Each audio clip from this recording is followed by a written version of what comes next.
Hello, listeners. This is Kat, and welcome back to Put Your Hands Up Podfic. This will be the reading of Spirit. This fic is just shy of 45,000 words with 19 chapters.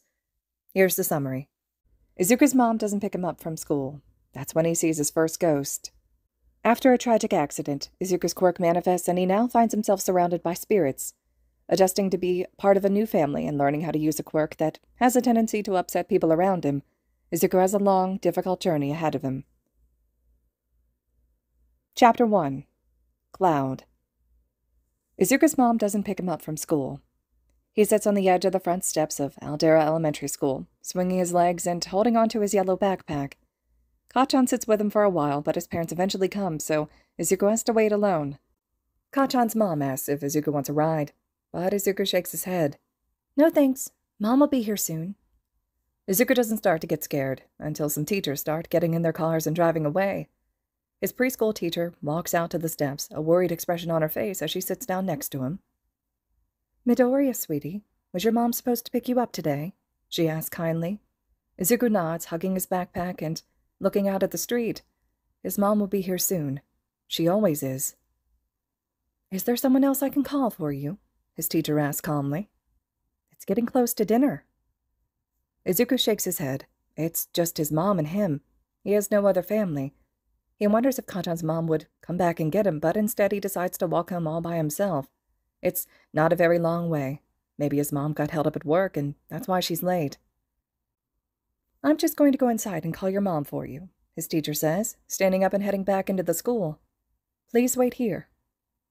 Izuku waits until she's inside before putting his backpack on and standing up, walking determinedly to the front of the school. He knows his teacher said to wait, but his mom has never forgotten to pick him up before, so he'll have to be a big boy and walk home on his own. Izuku's 4 years old, and he's lived in the same apartment his whole life. His mom is his only important person. He never knew his dad, and they have no extended family. Izuku's best friend is Kachan, Katsuki Bakugo, and he doesn't have any pets or siblings. His mom is very important to him. Aren't you kind of small to be walking home alone? A voice interrupts his thoughts, and Izuku looks up to see an older kid, a teenager, perched on a wall of a garden that he's walking past. He has a bandage on his nose and hair like a cloud, blue and wispy. He has goggles on his head and a big grin on his face, and he looks down at Izuku without a care in the world. I'm almost 5, Izuku says sagely. I can walk home by myself. The kid startles, staring at Izuku with eyes the size of dinner plates. He slides down off the wall, standing in front of Izuku and staring at him in shock. You can see me? He asks, running a trembling hand through his wispy hair. You can hear me? Izuku nods, tilting his head in confusion. Uh-huh. Why? Does your quirk make you invisible? Something like that. The kid grins before looking a bit more serious. No one's been able to see me for a really long time. I'm Oboro Shirakumo. What's your name? Izuku Midoriya, Izuku says politely. Your hair is really cool. Shira... Sorry, I forgot your name already. Oboro laughs, folding his hands behind his head. Just call me Oboro, kid. It's cool. So you're 4, huh? I'm 17. Or, at least I was, a long time ago. Izuku's not sure what Oboro means by that, but he's fascinated by the stranger, from his wispy hair to his big grin. His smile is infectious, and soon Izuku is grinning too, enjoying the conversation as they walk down the street. What's your quirk? Izuku asks, forgetting his manners as he looks at Oboro's undulating hair. Is it why people can't see you except me? Oboro shakes his head. Nope. My quirk is called Cloud. I can make clouds appear. Check it out. Izuku watches with fascination as Oboro brings his hands together and creates a small, fluffy cloud in front of them. Izuku forgets everything for a moment, eyes widening in fascination as he stares at the little cloud. Oboro holds it in front of him for a moment before it disappears with a poof. Izuku giggles, eyes sparkling with wonder at Oboro. Wow, that was so cool. Can you make really big clouds? How many can you make at once? Have you ever made a rainstorm? Do you think you could change the weather? So many questions, Oboro laughs, walking with Izuku down the street. Yeah, I can make big clouds. Not sure how many I can make at once.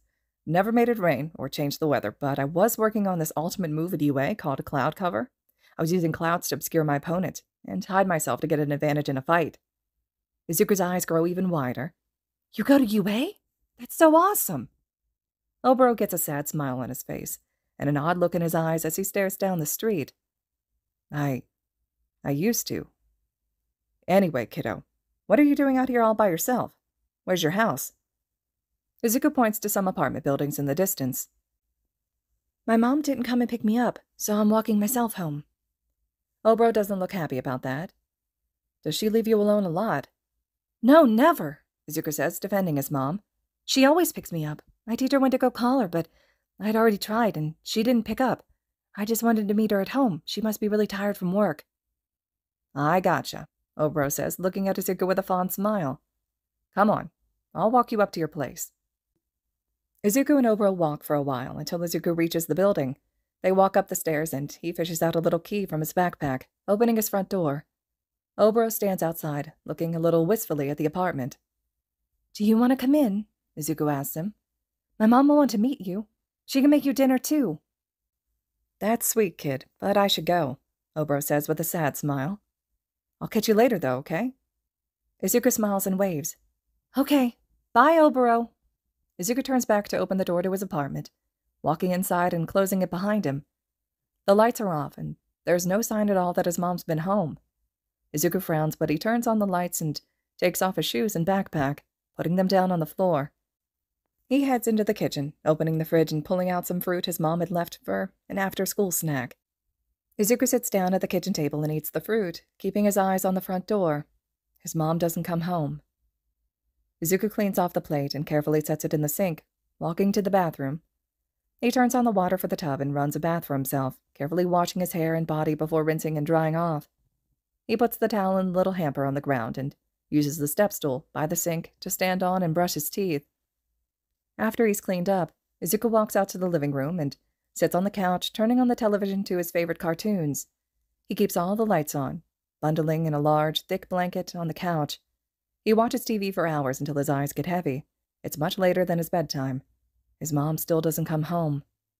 Izuku begins sniffling after a while, tears starting to pour out of his eyes as he hiccups and cries.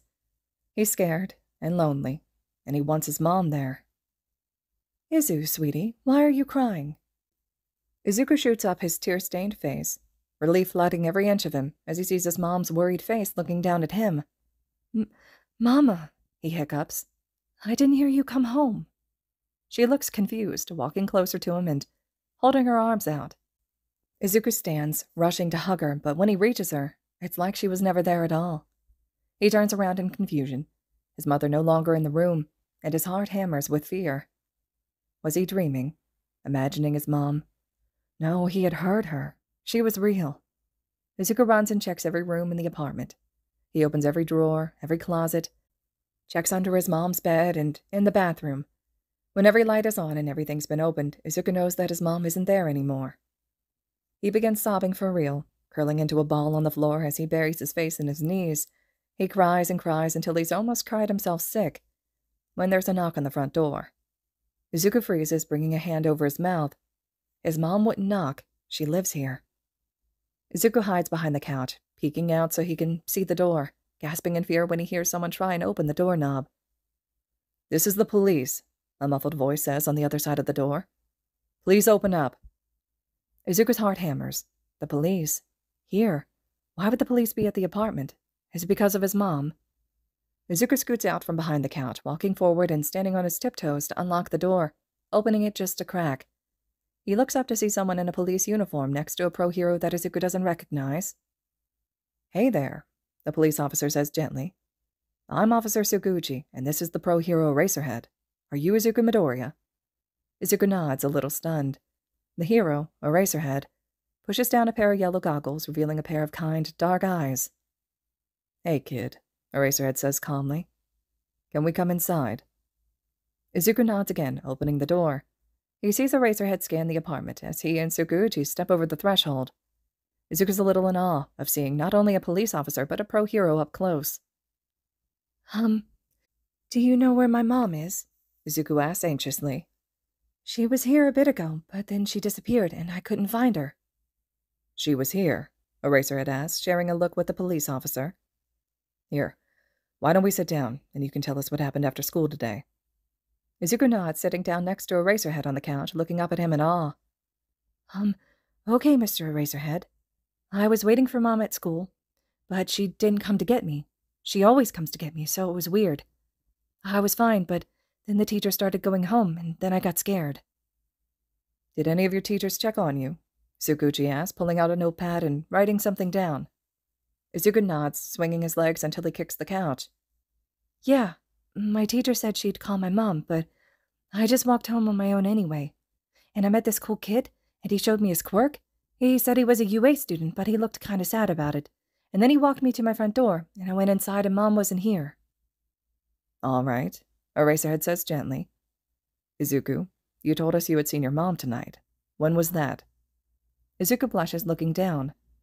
I was scared, and I was crying, and I heard her talk to me. I looked up and saw her, and when I went to hug her, she went away. He's telling the truth, Tsukuchi says quietly, making Eraserhead's eyes widen a little. All right, Izuku, Eraserhead says. You say a UA student walked you home tonight. Do you remember their name? We'd like to check on them too. UA's a ways away from here. Izuku thinks about his new friend, trying hard to remember his whole name. He thinks for a moment when he hears a new voice speak. No way. Shota? Izuku looks up, mouth dropping, as Oboro was standing in the middle of the living room, clear as day, staring at Eraserhead. Izuku looks eagerly at the police officer and Eraserhead, but neither of them seem to be acknowledging the student at all. He's right there, Izuku says excitedly, pointing to the center of the room. Oboro looks at him sadly, kneeling down in front of Izuku. Kid, they can't see me, Oboro reminds him. They probably won't believe you. I'm sorry, buddy. The truth again, Tsukuchi says quietly before addressing him. Izuku, my quirk is called True Man. I can tell when people are lying or telling the truth. You can see someone in this living room besides the three of us, right? Izuku nods, relief flooding him, as the officer believes him. Uh-huh. It's Oboro, the kid I saw earlier. Eraserhead visibly starts at that, looking at Izuku with a stunned expression. What did you just say? Oboro winces, running a hand through his cloudy hair. Man, Shota, I'm sorry. Izuku looks at Oboro, then back to Eraserhead, tilting his head curiously. Are you Shota? Eraserhead pales a bit. What? Your name, Izuku says calmly. Oboro keeps calling you Shota. Eraserhead just stares, looking between Izuku and Tsukuchi, his face tense and anguished. Yeah, that's my name. Shota Aizawa. Oboro. Shirakumo, he was a friend of mine. A very good friend. Best friends, Oboro echoes a little sadly, sitting next to Izuku on the couch. Buddy, I know this is going to seem weird, but I'm like, very, very dead. That's why Shota's acting so weird. Izuku's eyes boggle out of his head. You're dead? Tsukuchi's mouth is open in shock, and Eraserhead is staring, but Izuku keeps his eyes locked on Oboro, who shrugs a little sheepishly. Yep, dead as a doornail, kiddo. Oboro sighs with a grin. Have been for a while. You're the first person I've been able to talk with since it happened. Izuku just stares, looking back over at Eraserhead and Tsukuchi with a stunned expression. Oboro says he's dead, and I'm the first person he can talk to. Does that mean Oboro's a ghost? Ghost, spirit, what have you, Oboro says with a casual wave of his hand. Listen, Izuku, they came to talk to you about something else. I think you should listen to them. Eraserhead looks a little stunned, but he shakes his head a little and turns his expression back to something more serious. Izuku, this is fascinating, and we will check in with you more about this, but we actually came here for another reason, Eraserhead says calmly. It's about your mom. Izuku freezes, remembering why he had been crying earlier. My mom? There was an accident at your mom's work, Tsukuchi says gently. A car accident. Your mom was involved. I'm so sorry, Izuku, but she didn't make it. Your mom died. Izuku doesn't move. But I saw her, he stammers, looking up at Eraserhead with tears in his eyes. She was here. Like Oboro, Aizawa prompts gently, and Izuku freezes. His mom was here, like Oboro, had disappeared like Oboro, because Oboro was a ghost, and so was his mom, and she hadn't picked him up from school because his mom is dead. No, Izuku chokes out. Mommy. Izuku bursts into tears, and he feels someone pull him onto their lap into a hug. Izuku sobs and sobs, his chest aching with anguish and fear. His mom couldn't be dead. She was just here. His mom will be coming home any minute. But then he remembers Oboro, remembers ghosts, and Izuku knows deep in his bones that his mom isn't coming back. Not ever. It's all right, kid, Eraserhead murmurs, rubbing Izuku's back. You're going to be okay. I promise. Izuku cries into Eraserhead's shirt for a long time, with the police officer and ghost Oboro Shirakumo watching with sadness over the little boy who's lost everything, all in one night. All right, listeners, this concludes Chapter 1 of Spirit. Chapter 2 will be next. I'm eager to hear your thoughts and reactions to the first chapter of this one. And as always, thank you so much for listening.